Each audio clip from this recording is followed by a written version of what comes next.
ನಾಳೆ ನಿಯೋಜಿತ CM D K Shivakumar ಅವರು ದೆಹಲಿಗೆ ಪ್ರಯಾಣವನ್ನ ಮಾಡ್ತಾ ಇದ್ದಾರೆ. ಇಲ್ಲಿ ಪ್ರಶ್ನೆ ಇರುವಂತದ್ದು, ಹಾಗಾದ್ರೆ ಡಿ ಕೆ ಶಿವಕುಮಾರ್ ಅವರ ಜೊತೆಯಲ್ಲಿ ಯಾರೆಲ್ಲ ಸಚಿವರಾಗಿ ಪ್ರಮಾಣ ವಚನ ಸ್ವೀಕಾರ ಮಾಡ್ತಾರೆ ಎನ್ನುವಂತ ಪ್ರಶ್ನೆಯಲ್ಲಿ ಉದ್ಭವ ಆಗ್ತಾ ಇದೆ. ಈ ಹಿನ್ನೆಲೆಯಲ್ಲಿ ನಾಳೆ ದೆಹಲಿಗೆ ಪ್ರಯಾಣವನ್ನ ಬೆಳೆಸಿದ್ದಾರೆ ನಿಯೋಜಿತ ಮುಖ್ಯಮಂತ್ರಿ ಡಿ ಕೆ ಶಿವಕುಮಾರ್ ಅವರು. ಸೊ ಇಲ್ಲಿ ಪಟ್ಟಿಯನ್ನ ಈಗ ಕೊಡಲಾಗುತ್ತೆ, ಯಾರ್ಯಾರು ಇವರ ಜೊತೆ ಪ್ರಮಾಣ ವಚನವನ್ನ ಸ್ವೀಕಾರ ಮಾಡ್ತಾರೆ ಸಚಿವರಾಗಿ ಅಂತ. ಮೊದಲ ಹಂತದಲ್ಲಿ ಸಿದ್ದು ಆಪ್ತರಿಗೆ ಸ್ಥಾನ, 3 ಆಪ್ತರಿಗೆ ಸಚಿವ ಸ್ಥಾನ ಸಾಧ್ಯತೆ ಇದೆ. ಡಿ ಕೆ ಶಿವಕುಮಾರ್ ಟೀಮ್ನ 5 ರಿಂದ 8 ಮಂದಿ ಪ್ರಮಾಣ ವಚನ ಸ್ವೀಕಾರ ಮಾಡ್ತಾರೆ. ಹಾಗಾದ್ರೆ ರಿಪಬ್ಲಿಕ್ ಕನ್ನಡಕ್ಕೆ ಉನ್ನತ ಮೂಲಗಳ ಮಾಹಿತಿ ಕೂಡ ಲಭ್ಯವಾಗಿದೆ. ಯಾರ್ಯಾರು ಹಾಗಾದ್ರೆ ಇವರ ಜೊತೆ ಸಚಿವ ಸ್ಥಾನ ಪಡ್ಕೊಂಡು ಪ್ರಮಾಣ ವಚನ ಮಾಡ್ತಾರೆ ಎನ್ನುವಂಥ ಪ್ರಶ್ನೆಯಲ್ಲಿ ಉದ್ಭವ ಆಗ್ತಿದೆ. ಈ ಹಿನ್ನೆಲೆಯಲ್ಲಿ ಈಗ ನಾಳೆ ನಿಯೋಜಿತ ಮುಖ್ಯಮಂತ್ರಿ ಆದಂತಹ ಡಿ ಕೆ ಶಿವಕುಮಾರ್ ಅವರು ದೆಹಲಿಗೆ ಪ್ರಯಾಣವನ್ನ ಬೆಳೆಸ್ತಾ ಇದ್ದಾರೆ. ಸದ್ಯ ಈಗ ಸಾಕಷ್ಟು ಚರ್ಚೆಗೆ ಗ್ರಾಸವಾಗ್ತಾ ಇರುವಂಥದ್ದು ಇದೇ ಪ್ರಶ್ನೆ. ಸೊ ಡಿ ಕೆ ಶಿವಕುಮಾರ್ ಅವರು ಮುಖ್ಯಮಂತ್ರಿಯಾಗಿ ಪ್ರಮಾಣ ವಚನವನ್ನ ಸ್ವೀಕಾರ ಮಾಡ್ತಾರೆ. ಆದ್ರೆ ಇವರ ಜೊತೆ ಒಂದಿಷ್ಟು ಜನ 5 ರಿಂದ 6 ಮಂದಿ, ಸೊ ಅದರಲ್ಲಿ ಯಾರು ಇರಬಹುದು ಎನ್ನುವಂಥ ಪ್ರಶ್ನೆ ಉದ್ಭವ ಆಗ್ತಾ ಇದೆ. ಹಾಗಾದ್ರೆ ಯಾರ್ಯಾರು ಇರಬಹುದು ಎನ್ನುವಂಥದ್ದು, ಈಗಾಗಲೇ ಸಚಿವಾಕಾಂಕ್ಷಿಗಳು ಸಾಕಷ್ಟು ಜನ ಇದ್ದಾರೆ. ಆದರೆ ಎಲ್ಲರನ್ನು ಮಾಡೋಕ್ಕಂತೂ ಸಾಧ್ಯ ಇಲ್ಲ. ಕೇವಲ 34 ಮಂದಿಯನ್ನು ಮಾತ್ರ ಸಚಿವ ಸ್ಥಾನ ಮಾಡಬಹುದು. ಟೋಟಲ್ ಶಾಸಕರ ಪೈಕಿ 15% ಅಂದರೆ 34 ಮಂದಿಯನ್ನು ಮಾತ್ರ ಇಲ್ಲಿ ಮಂತ್ರಿಗಿರಿಯನ್ನ ಮಾಡಬಹುದು. ಆದರೆ ನಾಳೆ ದೆಹಲಿಗೆ ಹೋದಂಥ ಸಂದರ್ಭದಲ್ಲಿ ಯಾರನ್ನ ಆಯ್ಕೆ ಮಾಡ್ತಾರೆ ಎನ್ನುವಂಥ ಪ್ರಶ್ನೆಯಲ್ಲಿ ಉದ್ಭವ ಆಗ್ತಾ ಇದೆ. ಅದರಲ್ಲೂ ಕೂಡ ಹಿರಿಯರಿದ್ದಾರೆ, ಇನ್ನೊಂದು ಕಡೆ ಹೊಸಬರಿಗೂ ಕೂಡ ಅವಕಾಶ ಕೊಡುವಂಥದ್ದು ಕೂಡ ಇಲ್ಲಿ ಚರ್ಚೆ ಆಗ್ತಾ ಇರುವಂಥದ್ದು. ಡಿ ಕೆ ಶಿವಕುಮಾರ್ ಅವರು ಹಿಂದೆ ಕೂಡ ಅದನ್ನೇ ಹೇಳ್ಕೊಂಡು ಬಂತಿದ್ರು, ಯುವ ಪಡೆ ಕಟ್ಟಬೇಕು, ಯುವ ಪಡೆಗೆ ಸ್ಥಾನಮಾನವನ್ನು ಕೊಡಬೇಕು. ಜೊತೆಗೆ ಅವರು ಕೂಡ ಸಂಘಟನೆ ಚತುರ, ಸಂಘಟನೆನ ಕಟ್ಕೊಂಡು ಬಂದವರು, ಯೂತ್ NSU ಇಂದ ಬಂದವರು. ಸೊ ಈ ಸಂದರ್ಭದಲ್ಲಿ ಹೊಸಬರಿಗೂ ಕೂಡ ಸಾಕಷ್ಟು ಮಣೆ ಹಾಕುವಂಥ ಸಾಧ್ಯತೆ. ಆದರೆ ಹಳಬ್ರನ್ನ ಬಿಡೋಕ್ಕಾಗೋದಿಲ್ಲ. ಅನುಭವ, ಹಿರಿತನ, ಜೊತೆಗೆ ಜಾತಿವಾರು ಇದನ್ನೆಲ್ಲ ನೋಡಿದಂಥ ಸಂದರ್ಭದಲ್ಲಿ ಹಳಬ್ರನ್ನು ಕೂಡ ಬಿಡೋಕ್ ಆಗೋದಿಲ್ಲ. ಈ ಹಿನ್ನೆಲೆಯಲ್ಲಿ ಹಳಬ್ರಿಗೂ ಕೂಡ ಹೊಸಬರಿಗೂ ಕೂಡ 2 ಸಮಾನವಾಗಿ ಖಾತೆಯನ್ನ ಹಂಚ್ಕೊಂಡು ಹೋಗ್ಬೇಕಾಗತ್ತೆ.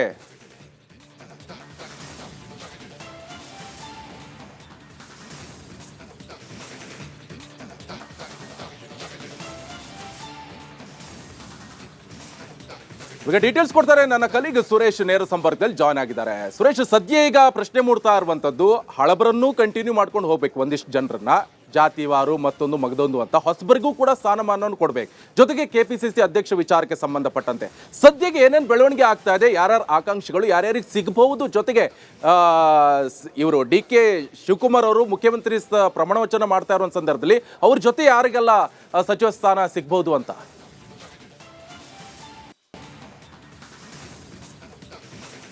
ನಿಕೇಶ್, ನಾಳೆ ಹೈಕಮಾಂಡ್ ನಾಯಕರನ್ನ ಭೇಟಿಯಾಗೋದಕ್ಕೆ ಡಿ ಕೆ ಶಿವಕುಮಾರ್ ಅವರು ಹೋಗ್ತಾ ಇದ್ದಾರೆ. ಆ ಭೇಟಿ ವೇಳೆ ಒಂದಷ್ಟು ಮೊದಲ ಹಂತದಲ್ಲಿ ಯಾರನ್ನೆಲ್ಲ ಮಾಡಬೇಕು ಅಂತೇಳಿ ಒಂದಷ್ಟು ಪಟ್ಟಿ ಸಮೇತ ಹೋಗ್ತಾ ಇದ್ದಾರೆ.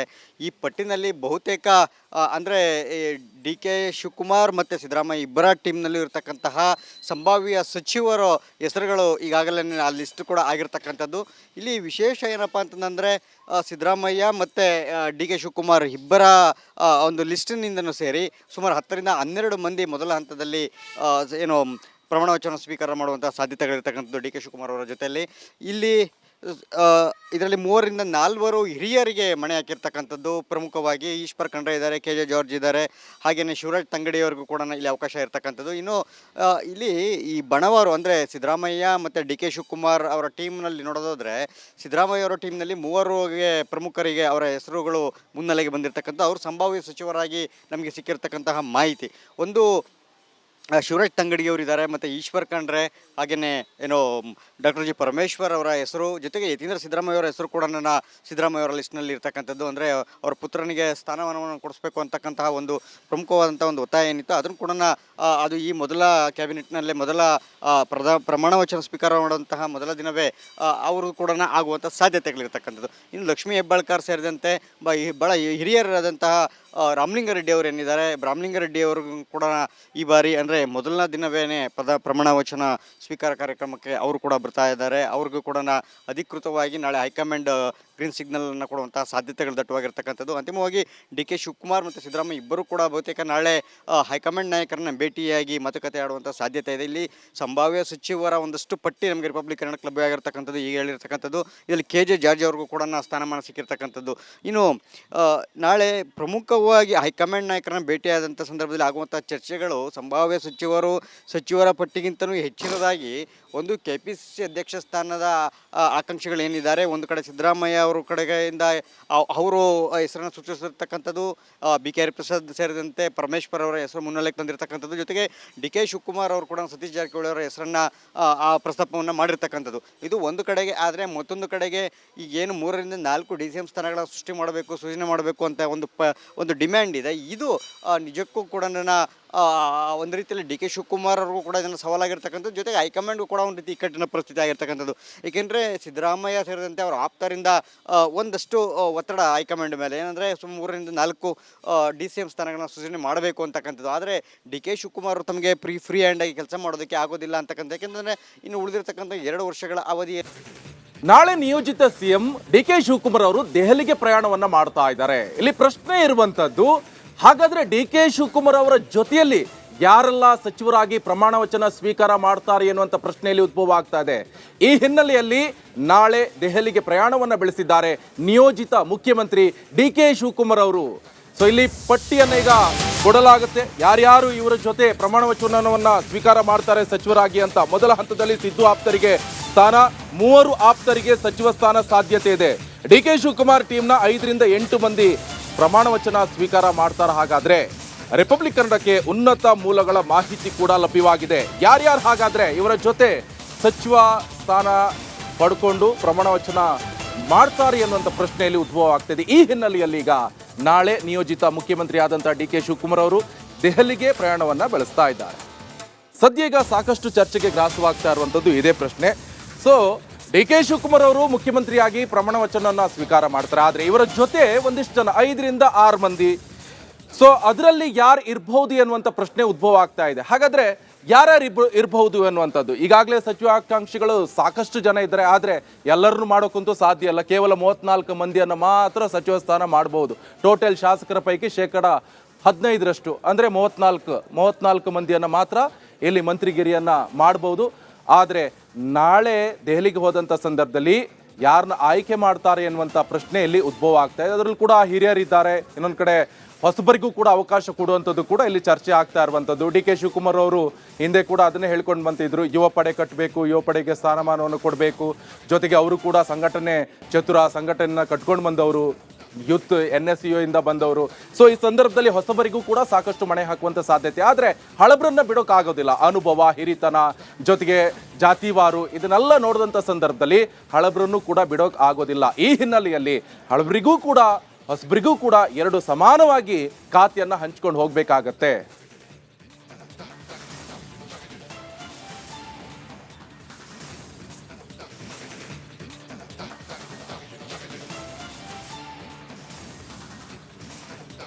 ಈಗ ಡೀಟೇಲ್ಸ್ ಕೊಡ್ತಾರೆ ನನ್ನ ಕಲೀಗ್ ಸುರೇಶ್, ನೇರ ಸಂಪರ್ಕದಲ್ಲಿ ಜಾಯ್ನ್ ಆಗಿದ್ದಾರೆ. ಸುರೇಶ್, ಸದ್ಯ ಈಗ ಪ್ರಶ್ನೆ ಮೂಡ್ತಾ ಇರುವಂತದ್ದು, ಹಳಬರನ್ನು ಕಂಟಿನ್ಯೂ ಮಾಡ್ಕೊಂಡು ಹೋಗ್ಬೇಕು, ಒಂದಿಷ್ಟು ಜನರನ್ನ ಜಾತಿವಾರು ಮತ್ತೊಂದು ಮಗದೊಂದು ಅಂತ, ಹೊಸಬರಿಗೂ ಕೂಡ ಸ್ಥಾನಮಾನವನ್ನು ಕೊಡ್ಬೇಕು. ಜೊತೆಗೆ KPCC ಅಧ್ಯಕ್ಷ ವಿಚಾರಕ್ಕೆ ಸಂಬಂಧಪಟ್ಟಂತೆ ಸದ್ಯಕ್ಕೆ ಏನೇನು ಬೆಳವಣಿಗೆ ಆಗ್ತಾ ಇದೆ, ಯಾರ್ಯಾರು ಆಕಾಂಕ್ಷಿಗಳು ಯಾರ್ಯಾರಿಗೆ ಸಿಗಬಹುದು, ಜೊತೆಗೆ ಇವರು DK ಶಿವಕುಮಾರ್ ಅವರು ಮುಖ್ಯಮಂತ್ರಿ ಪ್ರಮಾಣ ವಚನ ಮಾಡ್ತಾ ಇರೋ ಸಂದರ್ಭದಲ್ಲಿ ಅವ್ರ ಜೊತೆ ಯಾರಿಗೆಲ್ಲ ಸಚಿವ ಸ್ಥಾನ ಸಿಗಬಹುದು ಅಂತ.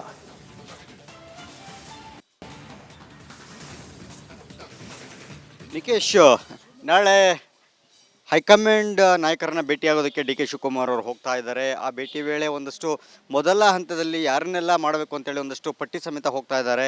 ಈ ಪಟ್ಟಿನಲ್ಲಿ ಬಹುತೇಕ ಅಂದರೆ DK ಶಿವಕುಮಾರ್ ಮತ್ತು ಸಿದ್ದರಾಮಯ್ಯ ಇಬ್ಬರ ಟೀಮ್ನಲ್ಲಿ ಇರತಕ್ಕಂತಹ ಸಂಭಾವ್ಯ ಸಚಿವರ ಹೆಸರುಗಳು ಈಗಾಗಲೇ ಆ ಲಿಸ್ಟ್ ಕೂಡ ಆಗಿರ್ತಕ್ಕಂಥದ್ದು.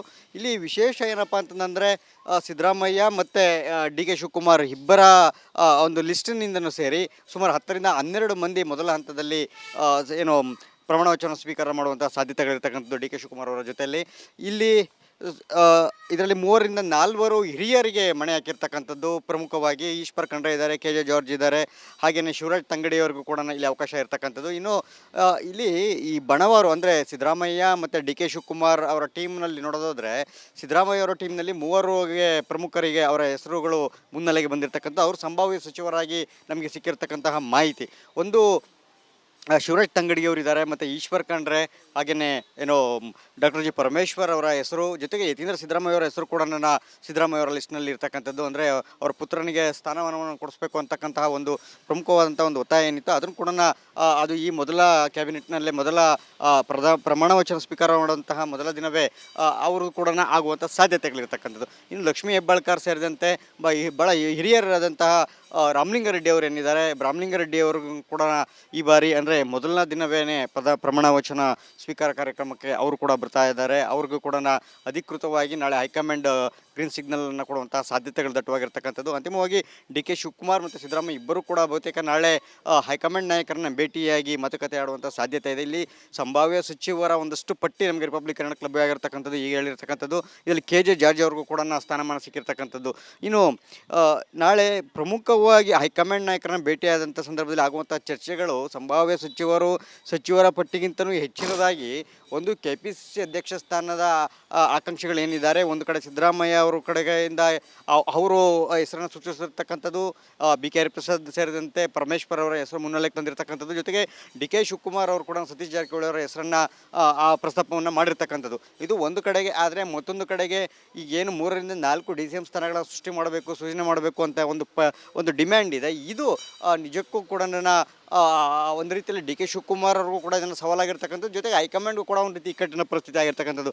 ಏಕೆಂದರೆ ಸಿದ್ದರಾಮಯ್ಯ ಸೇರಿದಂತೆ ಅವರ ಆಪ್ತರಿಂದ ಒಂದಷ್ಟು ಒತ್ತಡ ಹೈಕಮಾಂಡ್ ಮೇಲೆ ಏನಂದರೆ 3 ರಿಂದ 4 DCM ಸ್ಥಾನಗಳನ್ನ ಸೃಜನೆ ಮಾಡಬೇಕು ಅಂತಕ್ಕಂಥದ್ದು. ಆದರೆ ಡಿ ಕೆ ಶಿವಕುಮಾರ್ ಅವರು ತಮಗೆ ಫ್ರೀ ಹ್ಯಾಂಡಾಗಿ ಕೆಲಸ ಮಾಡೋದಕ್ಕೆ ಆಗೋದಿಲ್ಲ ಅಂತಕ್ಕಂಥ. ಏಕೆಂದರೆ ಇನ್ನು ಉಳಿದಿರ್ತಕ್ಕಂಥ 2 ವರ್ಷಗಳ ಅವಧಿಯಲ್ಲಿ ಈ DCMಗಳನ್ನು ಮಾಡಿದ್ದೆ, ಆದಾಯ ಸೃಷ್ಟಿ ಮಾಡಿದ್ದೆ. ಆದರೆ ಖಂಡಿತವಾಗ್ಲೂ ಕೂಡ ಪವರ್ ಸೆಂಟರ್ಗಳು ಜಾಸ್ತಿ ಆಗುತ್ತೆ. ಈ ಪವರ್ ಸೆಂಟರ್ಗಳು ಹೆಚ್ಚಾದಷ್ಟು ಒಂದಷ್ಟು ರೀತಿಯಲ್ಲಿ ಸರ್ಕಾರದಲ್ಲಿ ಆಡಳಿತ ಮಧ್ಯೆ ಡಿಸ್ಟರ್ಬ್ ಆಗುವಂಥ ಸಾಧ್ಯತೆಗಳಿರ್ತಕ್ಕಂಥ, ಜೊತೆಗೆ ಪಕ್ಷ ಸಂಘಟನೆ ಮೇಲೂ ಕೂಡ ಪರಿಣಾಮ ಬೀರುವಂಥದ್ದು. ಯಾಕೆಂತಂದರೆ ಸಹಜವಾಗಿ 3-4 DCMಗಳಾದಂಥ ಸಂದರ್ಭದಲ್ಲಿ ಅಲ್ಲಿ ಒಂದಷ್ಟು ಬೇರೆ ಬೇರೆ ಗುಂಪುಗಾರಿಕೆಗಳ ಚಟುವಟಿಕೆಗಳಿಗೆ ಆಸ್ಪದವನ್ನು ಮಾಡಿಕೊಟ್ಟಂತಾಗುತ್ತೆ. ಸೊ ಹೀಗಾಗಿ ಇದೆಲ್ಲವನ್ನು ಕೂಡ ಗಮನಿಸಿರ್ತಕ್ಕಂಥ ಹೈಕಮಾಂಡ್ ಒಂದು ರೀತಿ ಇಕ್ಕಟ್ಟಲ್ಲಿದೆ.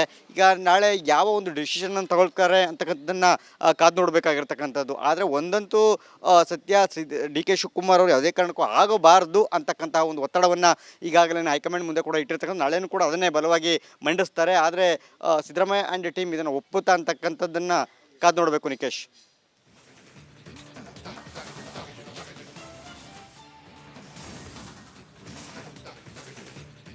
ಓಕೆ, ಥ್ಯಾಂಕ್ ಯು ಸುರೇಶ್ ನಿಮ್ಮೆಲ್ಲ ಮಾಹಿತಿಗೆ.